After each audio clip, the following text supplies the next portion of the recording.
Okay, I guess this will be part 2. Now you can see that that's a nice even cut. See how straight that cut is? And you want that because you're going to put a connector on the end of that. So like here's a connector. There's our end.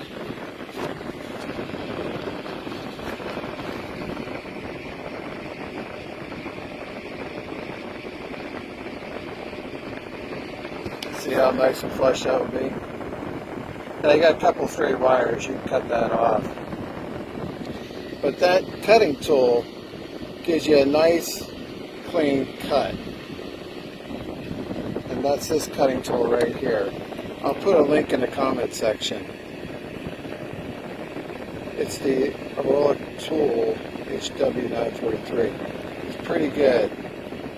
So you push up on your thumb, and then you can see that there's the blade right there. And you can adjust the blade so you can cut deeper if you want. See that turning action right there?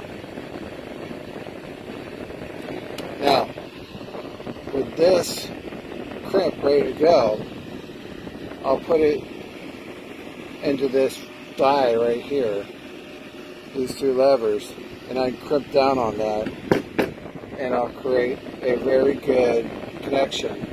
So that's right there, you can see that.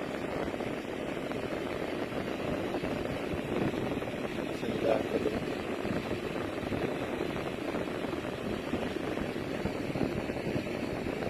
I think that's 0 gauge, 5/16 hole. It's a 1 or 0 or not 5/16. So you can see how flush, how clean that cut is. It's very, very good. Alright guys, so I got for you. That's my tool highlight. The 0 gauge, not gauge. I think I'll go up 2 gauge wire. How you strip that wire with this little tool. I'll put a link in the comment section. Thanks for watching. We'll see you on the internet.